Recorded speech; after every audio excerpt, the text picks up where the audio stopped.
Hello everyone, welcome back to the channel Das offers coach. और आज की इस क्लास के अंदर हम लोग क्वेश्चंस आंसर्स का पार्ट करने वाले हैं आपके स्टडी मटेरियल से। ओके, थोड़ा सा कैमरा एडजस्टमेंट। यस। अब समझते हुए सारे क्वेश्चंस को करेंगे जो स्टडी मैट में दिए हुए हैं। स्टडी मैट के क्वेश्चंस नहीं छोड़ रहे हैं, चाहे कोई सा भी सब्जेक्ट हो। जिन बच्चों की आज फर्स्ट क्लास है उनको बता दूं कि आज हमारी लास्ट क्लास है।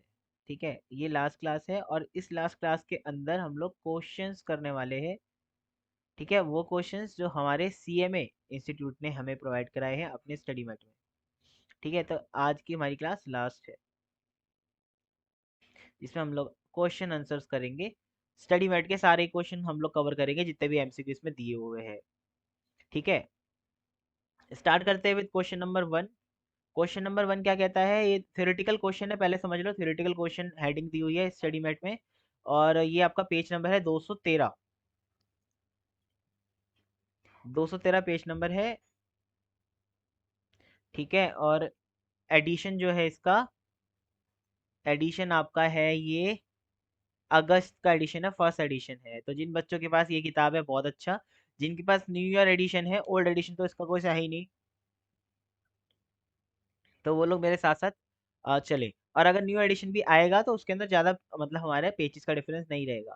तो आपको आना है पेज नंबर हमारा 213 के ऊपर। जैसे मैंने आपको बताया, पेज नंबर 213 पे आपको आना है।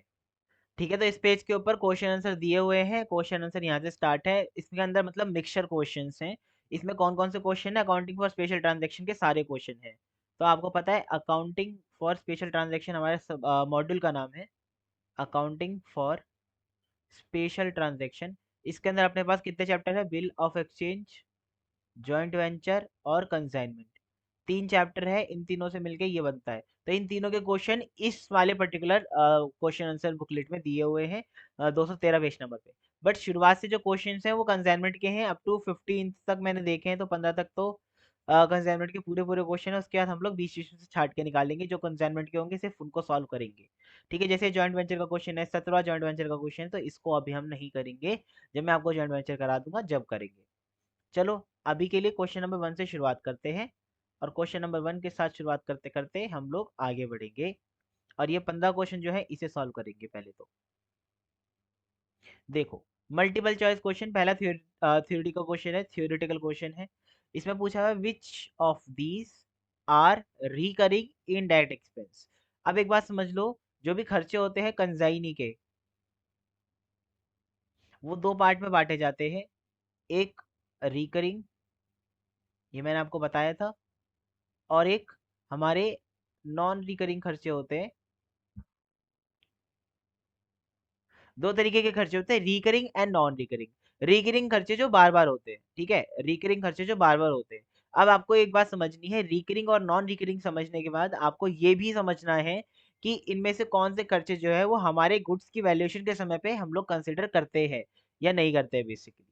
ठीक है, तो आपके जो रिकरिंग खर्चे हैं और नॉन रिकरिंग खर्चे हैं, इनका भी प्रोपोर्शनेट भाग लिया जाता है। कौन सा भाग? प्रोपोर्शनेट भाग। प्रोपोर्शनेट भाग क्यों सर? क्योंकि मैंने आपको बताया था एक्सक्लूसिवली जो हमारे गुड्स के ऊपर खर्चा हो रहा है एक्सक्लूसिवली, उसको तो आप कंसिडर करोगे, ऐड करोगे पूरा। बट जो एक्सक्लूसिवली खर्च हो ही नहीं रहा उसको आप ऐड करोगे क्यों? तो इसमें पूछा हुआ है कि कौन सा रिकरिंग एक्सपेंस है इसमें से। रिकरिंग मतलब बार बार होने वाला, तो इसमें सिंपल ये पूछा है बार बार होने वाला एक्सपेंस कौन सा है। ट्रांजिट इंश्योरेंस तो हमें पता है कि कौन खर्च करता है, कंजाइनर करता है, राइट। भाई, ट्रांजिट और इंश्योरेंस का खर्चा कौन करता है? कंजाइनर करता है ना। आपको ये बात पता होनी चाहिए कि ट्रांजिट का खर्चा कौन करता है? कंजाइनर करता है। सेकंड चीज, ऑक्ट्रॉय भी कौन देता है? कंजाइनर भी देता है और कंजाइनी भी देता है। But this is not recurring. Recurring का मतलब which is repeating itself with multiple times, मतलब जब जब कंसाइनमेंट आएगा तो आप ऑक्ट्रॉय दोगे, ये बात समझ में आती है। लेकिन जो न्यू कंसाइनमेंट आएगा जब भी आप ऑक्ट्रॉय दोगे। जो गुड्स पड़े हुए हैं क्या उनके ऊपर ऑक्ट्रॉय बार बार देना पड़ेगा? Answer is no. जिन बच्चों को नहीं पता ऑक्ट्रॉय क्या होता है, octroi is a kind of a transportation expense आप मान लो। वैसे तो ये टैक्स में आता है लेकिन आप कॉस्ट में मान लो इसको, तो ये ट्रांसपोर्टेशन कॉस्ट है। तो जब जब आपका कंसाइनमेंट उतरेगा, माल उतरेगा, तभी ये पे करना रहेगा। लोडिंग एंड अनलोडिंग का खर्चा, लोडिंग का खर्चा कौन देता है? कंसाइनर देता है। और अनलोडिंग का खर्चा कंसाइन नहीं देता है, लेकिन ये भी एक ही बार होता है, ये बात आपको पता होनी चाहिए, ये नॉन रिकरिंग नेचर का खर्चा होता है। लोडिंग का मतलब माल को चढ़ाना और अनलोडिंग का मतलब उतारना, ये तो आपको पता ही है। तो माल लोड एक बार होगा जब यहाँ से जाएगा, फिर वहां पे एक बार अनलोड होगा जब उतरेगा। तो ये ऑप्शन भी अपना नहीं हो सकता, इसका मतलब आंसर है डी। और इसका मतलब आंसर डी भी क्यों है, क्योंकि गोडाउन रेंट और इंश्योरेंस जो कंसाइन नहीं करवाता है, ये बात याद रखना, जो कंसाइन नहीं करवाता है वो खर्चे बार बार होते हैं। जैसे रेंट का खर्चा आपको पता है, रेंट आपका हर मंथ जाता है, तो जितने महीने आपका माल रखा जाएगा उतने महीने का आप रेंट उस पर अपोर्शन करेंगे। एक क्वेश्चन में पीछे ऐसा किया था ना, जिसके अंदर उसमें रेंट के चार्जेस दे रखे थे 5,000 रुपये पर ईयर के। फिर हमने उसको 3 महीने, क्योंकि हमारे गुड्स हमने जनवरी में भेजे थे कंसाइनी के पास, और उसने मार्च में बेच दिए। तो हमें ये पता चला कि सर हमारे गुड्स वहाँ पे 3 महीने तक रखे थे, तो हमने 3 महीने का ही कॉस्ट अपोर्शन किया था। तो आपको एक बात समझ लेनी है कि रेंट जो है वो हर महीने दिया जाता है, इसीलिए ही इसको रिकरिंग बोल रहे हैं। लेकिन सर रिकरिंग के साथ साथ इनडायरेक्ट भी तो बोल रहे हैं। हाँ, इनडायरेक्ट एक्सपेंस वो होते हैं which are not directly absorbed with product cost. तो ये आप अब्जॉर्प्शन कॉस्टिंग में भी पढ़ोगे, या अपना ओवरहेड कॉस्टिंग में भी पढ़ोगे, तो मैंने आपको बता दिया अभी, ये सब चीजें आपको लिख लेनी है। तो इसका आंसर डी है, ठीक है, इसका आंसर डी है। और आंसर को हम एक स्पेशल पेन से मार्क करेंगे। आंसर है अपना डी। तो इससे मैं ग्रीन से मार्क कर रहा हूँ, ठीक है, जो जो आंसर आपके आते जाएंगे वो मैं मार्क करता जाऊंगा। अच्छा, ऊपर लिखा था थ्योरेटिकल है, लेकिन आपको प्रैक्टिकल क्वेश्चन भी यहाँ पे दिखाई देंगे, जैसा थर्ड है। तो इंस्टीट्यूट हमेशा मिस्टेक करता है, ये भी इसकी एक मिस्टेक है। ये प्रैक्टिकल क्वेश्चन है, इसको भी थ्योरेटिकल लिख रखा है। और दूसरी बात, थ्योरेटिकल की जगह ऑब्जेक्टिव लिखो ना भाई, ये थ्योरेटिकल काटो आप भी, इसे तो ऑब्जेक्टिव लिखो यार। थ्योरेटिकल काटो, ऑब्जेक्टिव लिखो। सारे ऑब्जेक्टिव क्वेश्चन है इधर, नीचे से शुरू होंगे बाकी जो होंगे। On receipt of goods the consignee debit which of this account, ये क्वेश्चन मैंने आपको कराया था, ये मेरी एमसीक्यू बुकलेट में भी है। ये एमसीक्यू बुकलेट में भी है हमारी क्वेश्चन, और ये पेपर में भी आ सकता है क्वेश्चन। कई बार रिपीटेड हुआ है ये क्वेश्चन। जब कंसाइनी को मतलब गुड्स मिलते हैं तो वो क्या चीज डेबिट करता है। सर जब कंसाइनी को गुड्स मिलते हैं तो हम लोग एंट्री करते हैं ना, goods sent on consignment account. तो सर इसमें परचेज अकाउंट तो आता नहीं है, कंसाइनर अकाउंट भी नहीं आता, गुड्स अकाउंट होगा सर आंसर। अरे भाई आंसर नन ऑफ दीज है, ये मैं आपको पहले भी समझा चुका हूँ, कि जब मैंने आपको बताया था कि कंसाइनर और कंसाइनी जब दोनों की बुक्स की बात करते हैं, तो जब यहाँ से माल सेंड किया जाता है, तो ये माल रिसीव करने की कोई भी एंट्री पास नहीं करता। ये कोई भी एंट्री पास नहीं करता। तो पहली एंट्री जो होती है सेंड करने की, वो नर की किताबों में हुई होती है, की जाती है, बट नी की किताबों में नहीं की जाती। इसलिए इसका आंसर नन ऑफ दीज होना चाहिए। इसका आंसर नन ऑफ दीज होना चाहिए, ये बात आपको याद रखनी है, समझ लेनी है। ठीक है, इसके बाद X send out goods to Y costing 1.5 lakh रुपए। Goods are to be sold at cost plus 33 1/3%। तो 33 1/3 कितना हो गया, 33 1/3 वैसे तो 1/3 ही होता है, बट 1/3 कैसे होता है बताता हूँ। इसको यहाँ पे मल्टीप्लाई करो, इसको यहाँ पे ऐड करो, आंसर आएगा आपका 99 + 1/3। और ये हो गया 100/3। अब अगर इसको आप परसेंटेज में निकालोगे तो 100 से मल्टीप्लाई करोगे, राइट।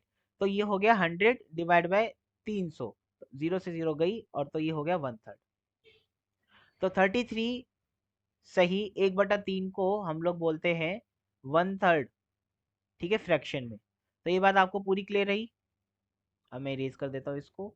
ये बहुत छोटी सी बात है, बट मैंने आपको फिर भी बता दी, कहीं कंफ्यूजन कोई भी ना रह जाए, ठीक है। इसलिए मैंने आपको ये चीज़ समझा दी अच्छे से। अब देखो अगली चीज़ आपके सामने जो है यहाँ पे, इसने कॉस्ट प्लस 1/3 पे बेचा। अब इसको अभी आप लोग 33 1/3 नहीं 1/3 बोलोगे सीधा, मैंने आपको बताया 1/3 कैसे आया। Consignor had asked to consignee to pay an advance for an amount equivalent to 60% of sales value. तो सबसे पहले तो सेल्स वैल्यू निकालो, sales value equal to cost plus profit. Cost क्या है अपनी 1.5 लाख रुपए, प्रॉफिट कितना है अपना, कॉस्ट के ऊपर ही प्रॉफिट दे रखा है, तो सीधा सीधा ऐड कर देंगे 1/3 ऑफ 1.5 लाख। तो ये आया हमारा सेल वैल्यू। सेल वैल्यू आया अपना 2 लाख रुपए। इसके बाद आपको निकाल देना है 60% एडवांस। तो 60% एडवांस कितना हुआ, 2 लाख का 60%। तो 2 लाख का 60% कितना हो गया, 1,20,000 रुपये। तो ये 1,20,000 रुपये इसका आंसर है, ठीक है, 1,20,000 रुपये इसका आंसर है। थ्योरी के क्वेश्चन में थोड़ा टाइम लगेगा, क्योंकि मैं आपको एक्सप्लेन कर रहा हूँ दोबारा दोबारा हर एक चीज, बट प्रैक्टिकल के क्वेश्चन में ना टाइम नहीं लगेगा, क्योंकि अब आप लोग चैप्टर कंप्लीट कर चुके हो, इसलिए। कैलकुलेटर पे निकालोगे तो भी यही आएगा, 2 लाख रुपए का सेल वैल्यू है, 2 लाख का सब 60% निकालोगे तो 1,20 आंसर है। इसके बाद goods of the invoice value of 2,40,000 रुपए। अब यहाँ पे जो मैं भी हाईलाइट कर रहा हूँ ना, आप भी करना। क्या लिखा है? Invoice value. ऐसा मैं आपको क्वेश्चन करा चुका हूँ, डिट्टो सेम क्वेश्चन करा चुका हूँ, बट फिर से एक बार करा रहा हूँ क्योंकि वो बुकलेट में था, ये स्टडी मटेरियल में है। तो आपका इनवॉइस वैल्यू जो है वो 2,40,000 रुपए है ना, 2,40,000 रुपए। और इस क्वेश्चन में पूछा है लोडिंग, कि लोडिंग बताओ कितना है। तो मैंने आपको सिखाया था कि लोडिंग क्या होता है। लोडिंग इज नथिंग बट जब भी हम लोग इनवॉइस प्राइस पे गुड्स सेंड करते हैं, जब भी हम लोग आईपी पे गुड्स सेंड करते हैं, तो as a rule of thumb हम लोग क्या करते हैं कि गुड्स जब भी हम लोग इनवॉइस प्राइस पे सेंड करते हैं, तो जब हम लोग क्लोजिंग स्टॉक का वैल्यूएशन करते हैं तो उसको भी इनवॉइस प्राइस पे दिखाते हैं। तो हमें क्लोजिंग स्टॉक को भी इनवॉइस प्राइस पे दिखाना पड़ता है, मैंने आपको बताया हुआ है। तो क्लोजिंग स्टॉक तो हमने पढ़ा है, एएस नंबर 2 में भी पढ़ेंगे, और प्रूडेंस प्रिंसिपल में भी पढ़ा है कि कॉस्ट या NRB which ever is lower पे दिखाते हैं क्लोजिंग स्टॉक को। तो अगर आपने इनवॉइस पे दिखा दिया तो उसमें से आपको क्या घटाना पड़ेगा? प्रॉफिट। क्योंकि आपको पता है कॉस्ट और एनआरवी में जो डिफरेंस होता है वो क्या होता है? प्रॉफिट होता है। और इसी प्रॉफिट को यहाँ पे क्या बोलते हैं? लोडिंग बोलते हैं।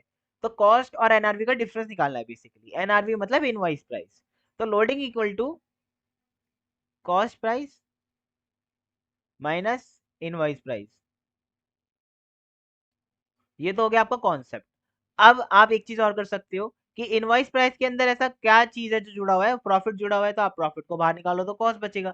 तो इसमें से ही क्या करो, आप खाली इसको मल्टीप्लाई कर दो प्रॉफिट से, प्रॉफिट परसेंटेज से।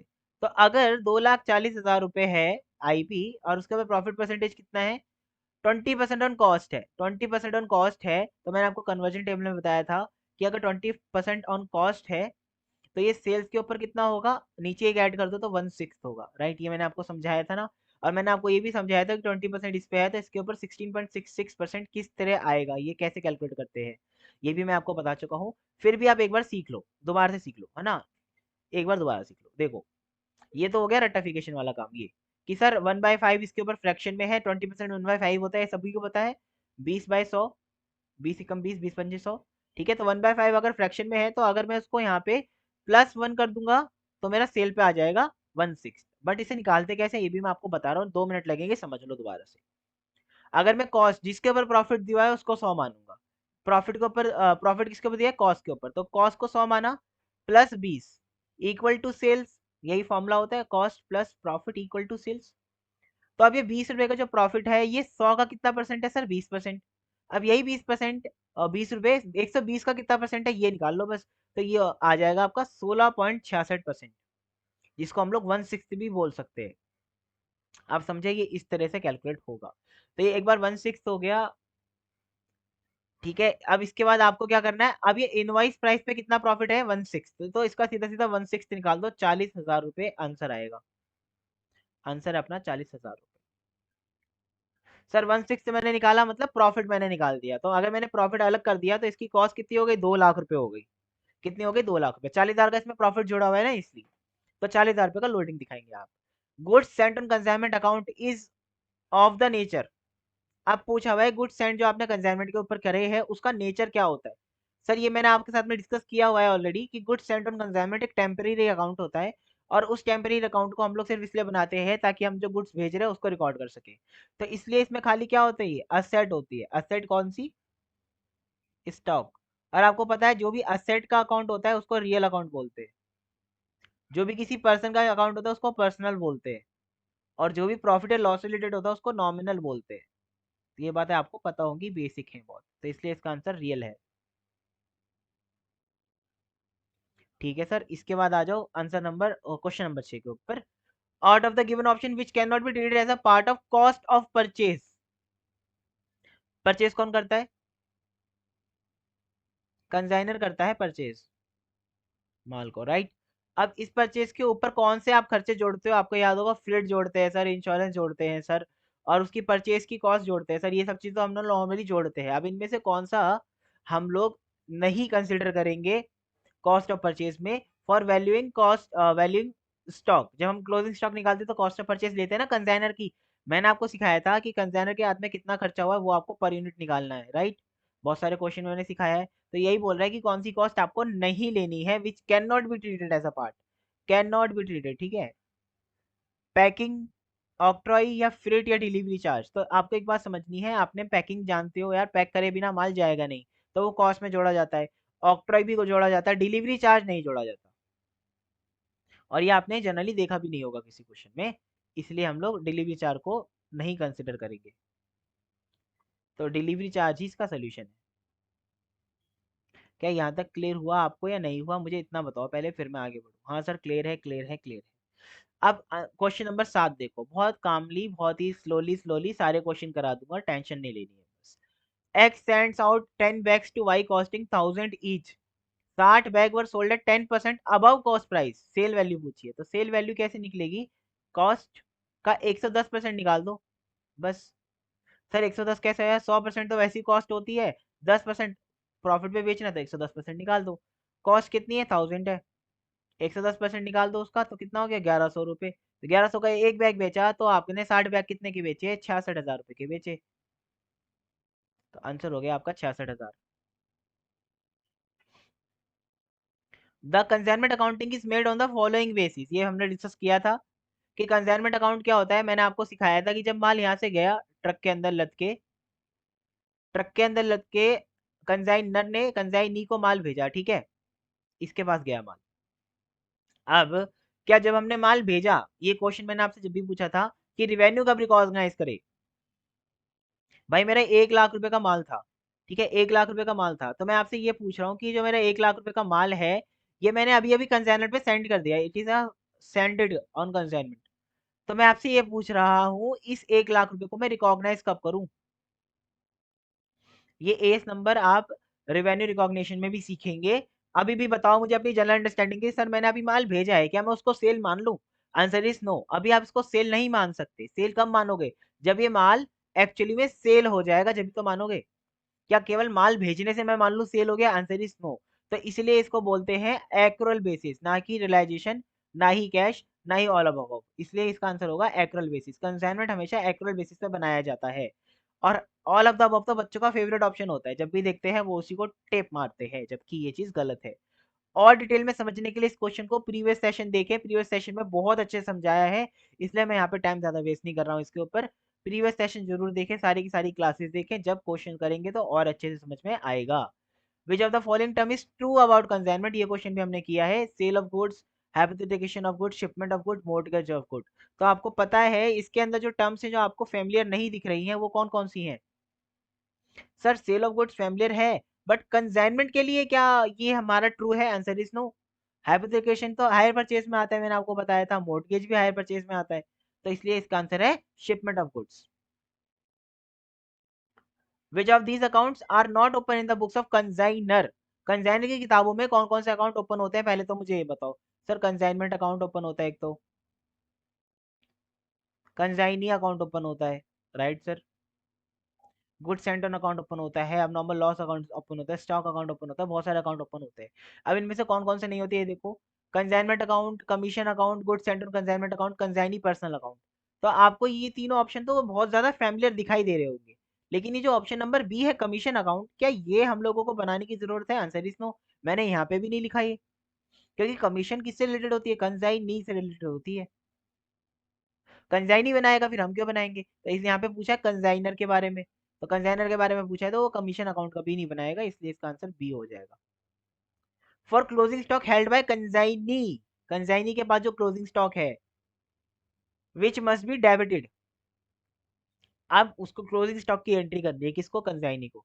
जब मैंने आपको जनरल एंट्री कराई थी, तो मैंने आपको अच्छे से ये चीजें समझाई थी कि क्या क्या एंट्री आपको करनी है।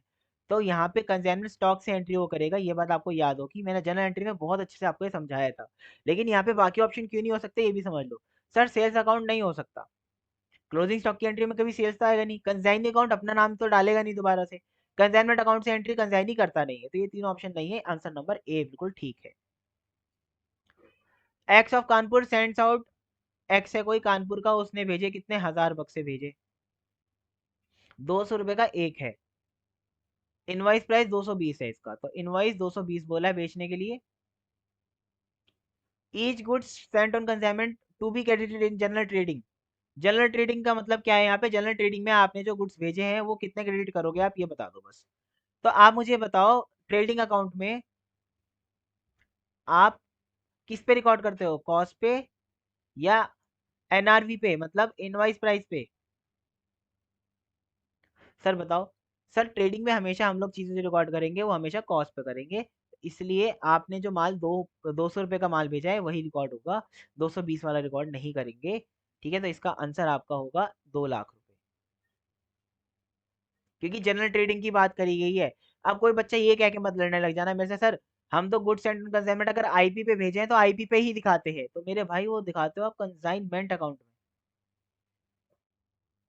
मैंने आपसे पूछा है यहाँ पे कि कंसाइनमेंट अकाउंट में नहीं, जनरल ट्रेडिंग में बताओ, तो आपका आंसर 2 लाख रुपए होना चाहिए। परफॉर्मा इनवॉइस कौन भेजता है? मैंने आपको बहुत बार चिक चिक के बताया है कि नर और नी दो दो अपनी स्टेटमेंट बनाते हैं। नर परफॉर्मा इनवॉइस बनाता है, नी अकाउंट सेल्स बनाता है, ये बात आपको याद रखनी है, अब तो याद रखनी होगी। तो ये परफॉर्मा इनवॉइस कौन बनाता है? कंसाइनर टू कंसाइनी जाती है, ठीक है। इसके बाद commission will be shared by. अब एक बात बताओ यार, आपको तो मैंने कितनी चीजें बताई, कमीशन कौन देता है? कंसाइनर देता है अपना माल बेचने के लिए कंसाइनी को। तो क्या ये शेयर होती भी होगी? आंसर इज नो, क्वेश्चन ही रॉन्ग है। जो होती है ये कमीशन, ये तो शेयर होती ही नहीं है किसी के बीच में भी, तो ये तो ओनली कंसाइनी के पास ही रहेगी, क्योंकि इसको शेयर नहीं करते हम किसी के साथ भी। भाई कंसाइनी की यही तो इनकम है, वो भी वो शेयर कर लेगा किसी के साथ? पागल थोड़ी ना है वो। अच्छा क्वेश्चन नंबर 15 पे आ गए, ऐसी बातचीत करते करते हम लोग, देखो पता भी नहीं चला क्वेश्चन नंबर 15 पे आ गए। मैंने बहुत टफ टफ क्वेश्चन आपको कराए हैं, आपसे ऊपर के लेवल के भी कराए हैं, सीए में एंटर तक के लेवल के मैंने आपको क्वेश्चन अपने प्रीवियस सेशन में अपनी एमसीक्यू बुकलेट में डाल के मैंने करा दिए हैं। अपनी एमसीक्यू बुकलेट में मैंने आपको डाल के वो करा दिए थे। वो एमसीक्यू बुकलेट जिस भी बच्चे को परचेज करनी हो, वो बच्चा इस नंबर पे व्हाट्सएप कर दे, इस नंबर पे व्हाट्सएप करने के बाद बाकी डिटेल्स उसके साथ में शेयर कर दी जाएंगी। ठीक है, उस एमसीक्यू बुकलेट में आप प्रीवियस लेसन में देखोगे, मैंने उसी से क्वेश्चन कराए हैं, 2 क्लास ली है उसके क्वेश्चन कराने के लिए। उसमें बहुत अच्छे अच्छे क्वेश्चन भी मैंने आपको कराए हैं, ये तो बेबी क्वेश्चन है उसके सामने। अब क्या है, कुछ सर्टेन गुड्स भेजे हैं कॉस्ट प्लस 25% पे। ठीक है, cost plus 25%, invoice value 2 lakh रुपए है। तो इनवाइस वैल्यू अगर है, तो मेरा क्या होता है, कॉस्ट प्लस प्रॉफिट होता है। तो अगर इनवाइस वैल्यू 2 लाख रुपए है और मेरी कॉस्ट अगर मान लो 100 रुपए रही थी, और उसके अंदर मैंने 25% प्रॉफिट जोड़ दिया, तो 2 लाख रुपए कितने की वैल्यू हो गई? सर 2 लाख रुपए 125% की वैल्यू हो गई, तो 1% की वैल्यू कितनी आ गई? सर 1% की वैल्यू आ गई हमारी 1,60,000 रुपये, तो गुड्स की कॉस्ट कितनी थी? 1,60,000 रुपये।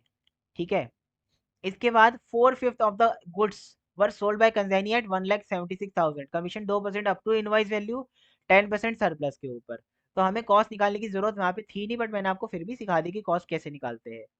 सर क्यों नहीं है जरूरत? क्योंकि देखो, आपने गुड्स भेजे 2 लाख रुपए के इनवाइस के, अब इसी 2 लाख का 4/5 उसने बेचा है, तो 2 लाख का 4/5 कितना आ गया? 1,60,000 ही आएगा जहां तक है, हाँ। 1,60,000 रुपये का उसका इनवॉइस प्राइस है, ठीक है, और उसने बेचा कितने पे? उसने बेचा सेल प्राइस 1,76,000 पे, तो उसको सबसे पहली जो कमीशन मिलेगी वो 2% मिलेगी इसके ऊपर। और 16,000 रुपये आपको, मतलब 1,76,000 माइनस 1,60,000, तो 16,000 रुपये, 1,76,000 माइनस 1,60,000, तो आपको 16,000 रुपये का 10% अलग से मिलेगा। तो कितना हो गया बताओ अब? फटाफट निकाल लेंगे बस यार। 1,60,000 रुपये का 2%, 3,200 रुपये, 3,200 में ऐड करेंगे 16,000 रुपये का 10% मतलब 1,600 रुपये। तो ये हो गया 3,200 प्लस 1,600, आपका आ गया 4,800 रुपये। इसका आंसर है, answer number A. Answer number A है इसका। क्या आपको क्लियर हो रही है मेरी सारी बातें? क्योंकि मैं आपको बहुत कामली ये सब चीज़ें ना पहले भी सिखा चुका हूँ, मैं फिर भी आपको एक बार दोबारा बता रहा हूँ, क्योंकि मैं एमसीक्यू बुकलेट में ये सब क्वेश्चन आपको कवर करा चुका हूँ, इससे भी हार्ड हार्ड कवर करा चुका हूँ, जैसे मैंने आपको पहले भी बताया। ठीक है, 4,800 रुपये इसका आंसर है, 3,200 रुपये ग्रॉस कमीशन, 1,600 रुपये ओवर राइडिंग कमीशन। अब देखते हैं नीचे का कोई कंसाइनमेंट का क्वेश्चन है, और कोई क्वेश्चन है क्या? 15 तक तो कंसाइनमेंट के ही क्वेश्चन थे। इसके बाद कोई क्वेश्चन कंसाइनमेंट का?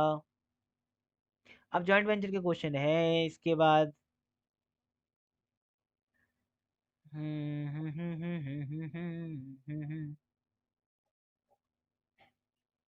जॉइंट वेंचर का ये भाई, अब क्वेश्चन ज्यादातर फिर बिल ऑफ एक्सचेंज के शुरू हो जाएंगे, जहां तक मेरी बात है, हाँ। अब बिल ऑफ एक्सचेंज के शुरू हो गए। ठीक है, ओके। अब बेसिकली इसके अंदर क्वेश्चन नहीं है। अच्छा, अब ट्रू और फॉल्स देख लो। Now true and false. ठीक है, ट्रू और फॉल्स देखो, मैंने एमसीक्यू करा दिया आपको स्टडी मैट के, अब ट्रू और फॉल्स देख लो भाई जल्दी जल्दी। Good Saint on consignment account is of the nature of real account. ये तो अभी हमने ऊपर एमसीक्यू में भी देखा था यार, इसलिए आपको पता होना चाहिए कि हमने एमसीक्यू में भी देखा था, तो इसका रीजन हमको पहले ही पता है, ये ट्रू है, ये ट्रू है। तो जो जो ट्रू होगा मैं उसको ग्रीन से मार्क करूंगा टी, जो जो फॉल्स होगा उसको रेड से मार्क करूंगा एफ। ठीक है। Second, goods at invoice price refers to the value at lower price than is original cost. ये तो सरासर बेवकूफी वाली बात बोल दी। इनवॉइस प्राइस हमेशा किससे ज्यादा होता है, कॉस्ट प्राइस से। और इन्होंने बोला है goods valued at invoice price refers to the valued at lower price than its original cost. This is false. इसके बाद balance in consignment account shows profit and loss on consignment. अब मुझे बताओ कंसाइनमेंट अकाउंट का जो result होता है वो क्या होता है सर, प्रॉफिट या लॉस ही होता है, तो ये आंसर आएगा true. Profit and loss on consignment is retained borne by consignor, बिल्कुल ट्रू है। प्रॉफिट एंड लॉस तो किसका होता है, कंसाइनर का होता है। Commission will be shared between only consignee, true. Consignee तो रखेगा सारी अपनी क्या नाम है कमीशन। तो आपका फर्स्ट का ट्रू, सेकंड का फॉल्स, फिर ट्रू ट्रू ट्रू चल रहा है। अब हम लोग छठे पे आ जाते हैं। Details contain in account sales are unsold stock left with consignee, बिल्कुल फॉल्स है ये। क्योंकि आपको पता है अकाउंट सेल्स के अंदर सबसे पहले तो जैसे नाम ही बता रहा है, सबसे पहले तो सेल्स होती है, सेल्स के साथ साथ बाकी चीजें होती है जैसे बैड डेट वगैरह। उसके बाद क्लोजिंग स्टॉक होता है, क्लोजिंग स्टॉक होता है but as a only a part of the statement, not whole statement. ठीक है, तो इसलिए ये फॉल्स है। इसके बाद हमारे पास है all proportionate consignee expense will be added up for. देखो, ऑल तो नहीं होता, मैंने आपको बताया था कि प्रोपोर्शनेट एक्सपेंस ऐड होते हैं, लेकिन सारे तरीके के प्रोपोर्शनेट एक्सपेंस ऐड नहीं होते हैं, कुछ कुछ ही होते हैं। अगर उसने कोई पेनल्टी पे करी है मान लो, क्या आप उसको ऐड करोगे? मान लो उसने कोई पेनल्टी दी है, पेनल्टी किस लिए दी है, मान लो उसने कस्टम डिपार्टमेंट को पेनल्टी दी है 10,000 रुपए की, तो क्या आप इसको प्रोपोर्शन करके गुड्स की कॉस्ट में ऐड कर दोगे? Answer is no. भाई ये थोड़ी ना ऐड होगा, तो सारे के सारे प्रोपोर्शनेट कंसाइनी एक्सपेंस ऐड नहीं होते हैं, खाली वही होते हैं जो गुड्स से रिलेटेड होते हैं। इसके बाद आठवां ट्रू फॉल्स देखो। आठवें ट्रू फॉल्स के अंदर क्या बताया हुआ है कि in consignment the goods are dispatched on the basis that the goods will be sold on behalf of and at the expenses of and at risk of consignee, बिल्कुल गलत, बिल्कुल गलत, बिल्कुल गलत, ये तो फॉल्स है एकदम। सर फॉल्स क्यों है? कि सारे बिहाफ पे किसके भेजे जाते हैं गुड्स, कंसाइनर के। ये बात आपको पता है, कंसाइनर के बिहाफ पे गुड्स भेजता है कंसाइनी, और रिस्क भी उसका होता है, एक्सपेंस भी उसी का होता है, कंसाइनर का, ना कि कंसाइनी का। Cost of goods include all non recurring expenses incurred till the goods reach the premises of the consignee's godown. आपको क्या लगता है नौवे का आंसर क्या होना चाहिए? सर नौवे का आंसर होना चाहिए ट्रू। आप एक बात अपने दिमाग में बैठा के चलो,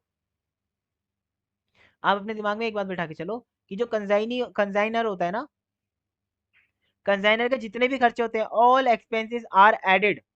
सारे एक्सपेंस क्या होते हैं, ऐड होते हैं, बिना सोचे समझे सारे एक्सपेंस ऐड कर देने हैं। कंसाइनी में सोचना, कंसाइनर में सोचना ही नहीं है। Account sales is a statement furnished by consignor to consignee, बिल्कुल रॉन्ग यार, ऊपर ही तो बताया मैंने भी आपको कि अकाउंट सेल्स तो कंसाइनी कंसाइनर को भेजता है। मैं कर क्या रहा हूँ, ये मैंने नाइन्थ का आंसर फॉल्स लगाया है ना।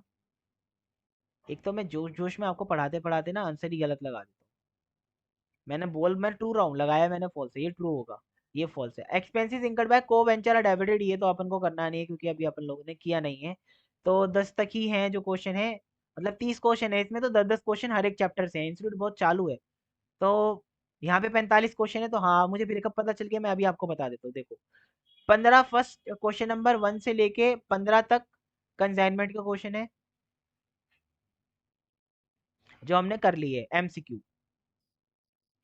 फिर क्वेश्चन नंबर 16 से लेके क्वेश्चन नंबर 30 तक आपके जॉइंट वेंचर के क्वेश्चन है। फिर 30 से लेके 45 तक आपके बिल ऑफ एक्सचेंज का क्वेश्चन है, एमसीक्यू। इसी तरह ट्रू फॉल्स 1 से लेके 10th तक, 1 से 10th तक कंसाइनमेंट के है। 11 से लेके आपके 20 तक जॉइंट वेंचर के होंगे, और फिर 21 से लेके 30 तक बिल ऑफ एक्सचेंज के होंगे। बट हमने अभी ये दोनों पार्ट नहीं किए, हमने सिर्फ कंसाइनमेंट निपटाया है। यहाँ पे आएंगे वापस चैप्टर करने के बाद। फिलअप, फिलअप के कितने क्वेश्चन है? फिलअप के भी हमारे पास 31 कितने हैं, 45, तो 15-15 क्वेश्चन सबके होंगे। फिलअप इंपॉर्टेंट होते हैं, फिलअप में दिमाग चलना बच्चों का हो जाता है बंद, इसलिए आपको यहाँ पे समझ के चलना है हर एक चीज को। First, the person who send the goods for sale on fix commission basis is consignor. इसके बाद when the consignor sends goods to consignee he prepares a, क्या बनाता है वो बताओ। कंसाइनी क्या बनाता है, कंसाइनी तो एक ही चीज बनाता है, अकाउंट सेल्स, सभी को पता है अकाउंट सेल्स बनाता है कंसाइनी। इसके बाद इधर आ जाओ, a periodic statement furnished by consignee to consignor is account sales. क्या क्लियर हो रही है मेरी सारी बातें? एक मिनट, ऊपर वाले क्वेश्चन में ना परफॉर्मा इनवॉइस आएगा, क्योंकि कंसाइनर के बारे में पूछा है। कंसाइनर परफॉर्मा इनवॉइस बनाता है, कंसाइनी अकाउंट सेल्स बनाता है। Del credit commission is allowed to cover risk of bad debts. अच्छा सर एक बात मुझे बताओ कि आपको एग्जाम में ऐसे ही एग्जैक्टली ये टर्म्स लिखनी पड़ेगी, आंसर इज यस, जब भी आपको मार्क्स मिलेंगे। Where goods are sent on consignment credit is given to. अब ये ना बहुत अलग सा क्वेश्चन पूछा हुआ है, घटिया क्वेश्चन, बेसिकली फ्रेम सही से नहीं किया हुआ। पूछा है जब गुड सेंड करते हैं तो कौन सा अकाउंट क्रेडिट होता है, तो आपको एंट्री याद होगी तो आप बता दोगे कि goods sent on consignment debit होता है, ओ क्रेडिट होता है हमारा। Goods sent on consignment account credit होता है। When goods costing 2 lakh Saint on consignment eight cost plus 25% invoice value, सीधा है 2 लाख का 125% निकाल दो, तो आपका आ जाएगा 2.5 लाख रुपए।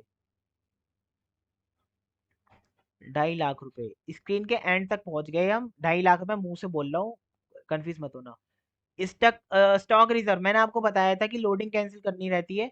लोडिंग दो जगहों से कैंसिल होती है, एक गुड सेंट से होती है, क्योंकि जो कि इनवाइस प्राइस पे है, जो डेबिट होते हैं कंसाइनमेंट अकाउंट में।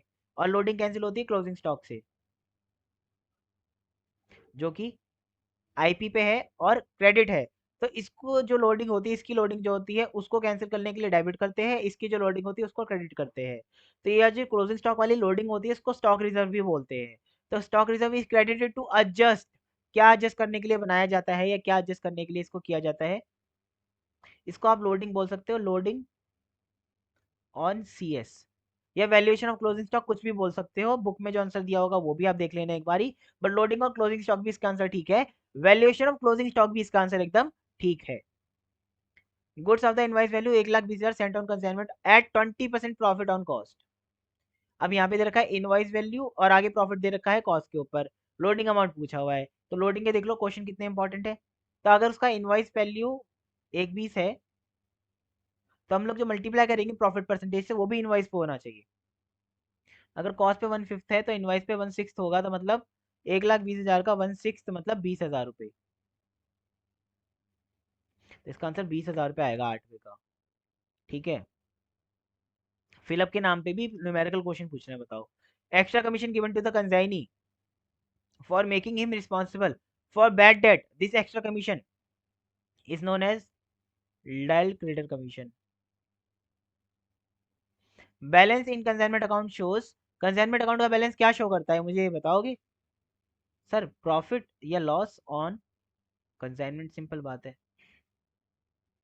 स्पेलिंग पे मत जाओ, अच्छी चीज से समझो जो मैं चीज समझा रहा हूँ। X of Kolkata sends out certain goods to Y at Mumbai, cost plus 25%, half of the goods issued by Y is sold at 1,76,000, 10% above IP, invoice value of goods sent out is, देखो इन्होंने भी आईपी लिख रखा है short form में, कितने वो लोग हैं ये लोग। अब सर्टेन गुड्स हैं जो कॉस्ट प्लस 25% पे बेचे गए हैं, और रिसीव किया गया है half of the goods receive, जितना उसको गुड्स मिला है उसका उसने आधा बेचा है 1,76 पे, जो कि 10% अबव इनवॉइस प्राइस है।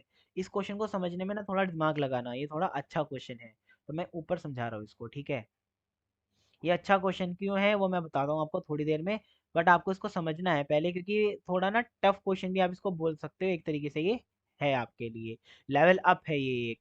अब हमें ये नहीं पता उसने गुड्स कितने बेचे, उसने एक्स गुड्स बेचे, ठीक है, और जितने उसने भेजे उसका हाफ उसने बेचा 1,76,000 रुपए पे, और ये भी 1,76,000 रुपए कॉस्ट प्लस प्रॉफिट, मतलब इनवाइस प्राइस पे उससे भी 10% ज्यादा है, 10% अबव आईपी है ये, 10% अबव कॉस्ट नहीं, 10% अबव आईपी है ये। तो आपको यहाँ पे क्या चीज समझ में आ रही है, जिसकी वैल्यू 1,76,000 रुपए है, तो आपको यहाँ पे क्या समझना है, invoice value of the goods पूछी है, तो आईपी कैसे निकालोगे? आईपी निकालने का सिंपल फंडा क्या है कि अभी आईपी से ज्यादा कितना है, 10% ज्यादा है, आईपी से 10% ज्यादा पे बेचा है ना उसने, और आपका आईपी कितना है, कॉस्ट का 125%, है ना, कॉस्ट का 125%। तो आपको सिंपल सिंपल चीजें क्या करनी है, अगर कॉस्ट के ऊपर 25% है मतलब 1/4 है, तो सेल्स के ऊपर 1/5 होगा, मतलब 20%। तो मतलब ये रहा कि 20% तक तो इनवाइस प्राइस है, उसके ऊपर 10% है, मतलब 130%। तो 1,76,130% है। Right sir? एक सेकंड रुको, एक सेकंड मुझे दोगे इस क्वेश्चन में, तो मैं आपको अच्छे से और समझा पाऊंगा इसे। अब समझो इस क्वेश्चन को, क्योंकि हम लोगों को इनवाइस प्राइस निकालना है। अगर कॉस्ट निकालना होता तो इस तरह चलते, बट हमको कॉस्ट तो निकालना नहीं है, तो हमको इनवाइस प्राइस निकालना है।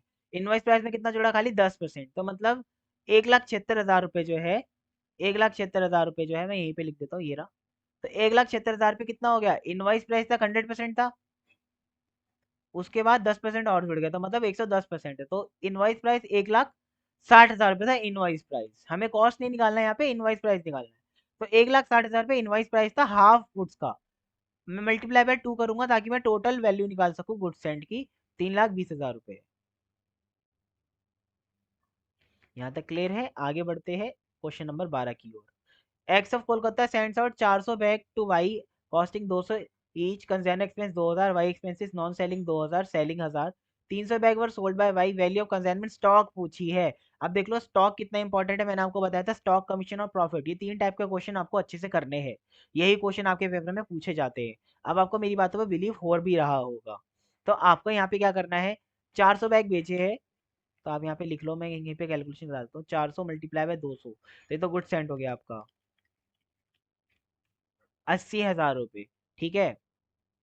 और कितने? 400 बैग भेजे थे और 300 बचे हैं, तो आप ऐसी कॉस्ट निकाल लो सिंपल सिंपल, कि भाई आपने 400 बैग भेजे थे 200 के हिसाब से, तो 80,000 रुपये हो गया यहाँ पे टोटल कॉस्ट, और 200 रुपये पर यूनिट चल रही है अभी। इसके बाद आप 2,000 रुपये कंटेनर के एक्सपेंस जोड़ दोगे इसके अंदर, तो ये 82,000 रुपये हो जाएगा, है ना सर? 82,000 रुपये हो जाएगा ना? 82,000 तक समझ में आया ना सबको? अब समझो सर, यहाँ पे मैं क्या आपको बताने की कोशिश कर रहा हूँ। तो आपने ये तो निकाल लिया 80,000 प्लस 2,000 प्लस इसके जोड़ दो आप नॉन सेलिंग एक्सपेंस, सेलिंग आप नहीं जोड़ोगे इसमें, ठीक है? 2,000 रुपये, तो ये हो गया 84 टोटल। अब 84 टोटल हो गया कितने का? सर ये हो गया हमारा 400 यूनिट का, राइट? अगर 400 यूनिट का 84 है, तो पर यूनिट कितना कॉस्ट आया? 84 डिवाइड बाय 400, तो ये आया 210 रुपये। 210 मल्टीप्लाई बाय 100 यूनिट बचा, क्योंकि 21,000 रुपये यहाँ पे वैल्यू आएगा। ठीक है, 21,000 रुपये वैल्यू आएगा यहाँ पे। समझ में आया क्या? समझ में आया? मैंने आपको एक बार फिर से बता देता हूँ करना क्या है इसमें। आपको पहले 80,000 पे कॉस्ट निकाल लो, ये 400 मल्टीप्लाई बाय 200 करके 80,000 आ गई। 80,000 में 2,000 जोड़ो और ये 2,000 जोड़ो, 84,000 हो गया। 84,000 जो कॉस्ट है कितने बैग्स का है? 400। तो 84,000 डिवाइड बाय 400। अब क्लोजिंग स्टॉक कितना बचा? 400 भेजा था, 300 बेच दिया, तो 100 बचा। बस इतना कर दो, 21,000 पे आंसर आ जाएगा। 13 the balance of concern stock is shown. Stock किधर दिखाया जाता है भाई? स्टॉक किधर दिखाया जाता है? ये तो बहुत सिंपल क्वेश्चन पूछ लिया इन्होंने।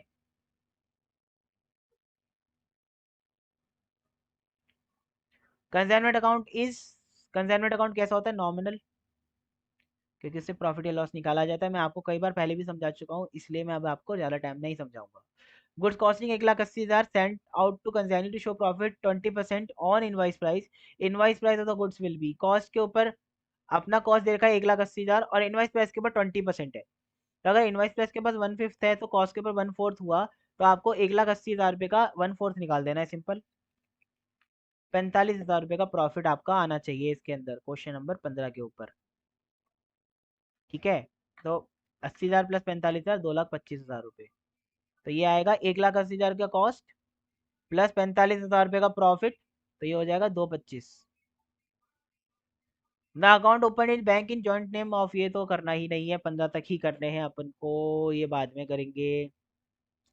फिलअप भी करा दिए। Numerical question, comprehensive numerical problems, ये प्रॉब्लम आपको वैसे बेसिकली करनी नहीं है सॉल्व। ठीक है, तो सारे क्वेश्चन हो गए फिर तो। यहाँ पे होता है हमारा कंसाइनमेंट का टॉपिक समाप्त फॉर सीएमए फाउंडेशन। मैंने आपको सारे क्वेश्चन करा दिए, एमसीक्यू, ट्रू फॉल्स, फिलअप वगैरह वगैरह सारे करा दिए सर। लेकिन प्रीवियस ईयर के क्वेश्चन, एमटीपी और आरटीपी के क्वेश्चन वो कब होंगे भाई मेरे? वो मेगा मैराथन में एक रखूंगा, एक मेगा मैराथन रिवीजन रखूंगा एग्जाम से कुछ महीने पहले, मतलब 1 डेढ़ महीना पहले ही मैं डालूंगा उसको। वो होगी कम से कम 6-7 घंटे की, उसके अंदर मैं आपको 1000 प्लस अकाउंट्स के एमसीक्यू कराऊंगा। उसमें प्रीवियस ईयर के भी होंगे, एमटीपी भी होगा, आरटीपी होगा, सब होगा। वो मैं कब कराऊंगा, जब आपका पेपर होगा, मतलब उसके थोड़ा सा पहले, ताकि आपकी रिवीजन भी हो सके। अभी आपको सिर्फ स्टडी मैट का क्वेश्चन मेरे साथ करते जाना है, जो जो मैं करा रहा हूँ। इसमें अभी हमारे पास और भी टॉपिक बचते हैं ना, कंसाइनमेंट के बाद अपने पास कितने टॉपिक बचते हैं अभी इसमें, बिल ऑफ एक्सचेंज और जॉइंट वेंचर, दो टॉपिक बचते हैं। तो वो दो टॉपिक तो छोटे छोटे, ज्यादा टाइम नहीं लेंगे, कंसाइनमेंट बड़ा चैप्टर था इसमें, इसलिए उसने ज्यादा टाइम लिया। ठीक है, चलो अब आज के लिए इतना ही, अब अगली क्लास में मिलेंगे एक नए चैप्टर के साथ। जब तक के लिए कोई डाउट हो तो मेरे से पूछ लेना, इसलिए मैं बीच में एक क्लास का गैप दूंगा अब आपको। अगली क्लास एक दिन छोड़ दूंगी, मतलब कल नहीं, अब परसों होगी क्लास, क्योंकि एक दिन आपको डाउट सेशन का मिलेगा, आप भी सॉल्व कर लेना। जो भी सॉल्व करने के बाद डाउट आएगा, अगर मुझे क्लास लगे के रखने की तो मैं डाउट क्लास रख लूंगा कल, वरना कल की छुट्टी है आपकी, अब आपको आना है परसों। Bye bye.